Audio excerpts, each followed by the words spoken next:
எனக்கு சோசியல் மீடியால மெசேஜ் பண்றாங்க. அங்கிள் கொஞ்சம் தள்ளி தரங்க, வெயிலா இருக்குனாங்க. அப்புறம் மாண்புமிகு தமிழக முதலமைச்சர போய் நான் பார்க்க போயிருந்தேன். பார்த்துட்டு உட்கார்ந்து பேசிட்டு இருக்கும்போது, பல விஷயங்கள் பேசும்போது, அப்படியே உட்கார்ந்துருந்தேன். என்னப்பா அப்படின்னாரு. இல்ல இந்த மாரி பசங்கலாம் கொஞ்சம் ஸ்கூல்ல தள்ளி திறக்கலாமான்னு கேட்கறாங்க அப்படின்னாரு. யாரு கேட்கறதுன்னாரு. இல்ல என் பையனே கேட்கறான். வெயிலும் அதிகமா இருக்கு. ஐஎம்டிலயும் செக் பண்ணேன். ரொம்ப எக்ஸ்ட்ரீமா இல்லனாலும் கொஞ்சம் இருக்குன்றாங்க. அ அப்புறம் அந்த டீஹைட்ரேஷன் அதெல்லாம் இருக்குன்னு சொல்லும்போது, சரிப்பா ஒரு 3 நாள் தானே.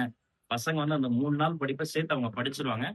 பெற்றோருக்கும், குழந்தைகளுக்கும் பாதுகாப்பு ரொம்ப முக்கியம். அப்படின்னு அந்த அந்த ஜூன் 4ஆம் தேதிக்கு தள்ளி வச்சது, மாண்புமிகு முதல்வர் அண்ணன் விஜய் தான். அவருக்கு நான் தேங்க் பண்ணிக்கிறேன். அந்த குழந்தைகள் தான் எங்களுடைய சைல்ட் சென்ட்ரிக் அப்ரோச் தான். அதனால ஜூன் 4 தான். எல்லா ஸ்டாண்டர்டுக்கும் ஜூன் 4 தான். அந்த ஜூன் 4 அந்த குழந்தைகள் வர்றதுக்குள்ளார டெக்ஸ்ட் புக் போயிடும். கிரயான் பென்சில்ல தொடங்கி கிளாஸ் ரூம் வரைக்கும் அந்த சேஃப்டி புரோட்டோகால் ஃபாலோ பண்ண பண்றோம். ஆசிரியர்களும், பள்ளி கல்வித்துறையும், அமைச்சர் நானும் தயாரா இருக்கிறேன். எல்லா குழந்தைகளும் சந்தோஷமா லேப்டாப் மட்டும் இல்ல. சைக்கிள்ல தொடங்கி ப்ரொக்யூர்மென்ட்ல தொடங்கி அதாவது ஒரு சைக்கிள் ஒரு இடத்துல வாங்குறோம்னா, அதுக்கு ஒரு பிரைஸ் ஃபிக்ஸ் பண்ணுவாங்க. சில பிரைவேட் என்டிட்டீஸ் என்ன பண்ணுவாங்க, அதுல சில விஷயங்கள்லாம் இருக்கு. அந்த பிரைஸ் டிஃபரன்ஸ்லாம் இருக்கும். வெளியில கிடைக்கிற பிரைஸ விட கம்மியா வரும். மார்க்கெட் பிரைஸ விட அதிகமா வந்துரக்கூடாது. அப்ப அந்த ப்ரொக்யூர்மென்ட்ல ஆரம்பிச்சு டிஸ்ட்ரிபியூஷன் வரைக்கும் அந்த ஒரு புரோட்டோகால் இருக்கு. அந்த புரோட்டோகால ரீவேல்யூவேட் பண்ணி எல்லா திட்டங்களும் தொடரும். அது முறைப்படி செய்வோம். அவ்வளவு லீக்கேஜ் இல்லாம செய்வோம்.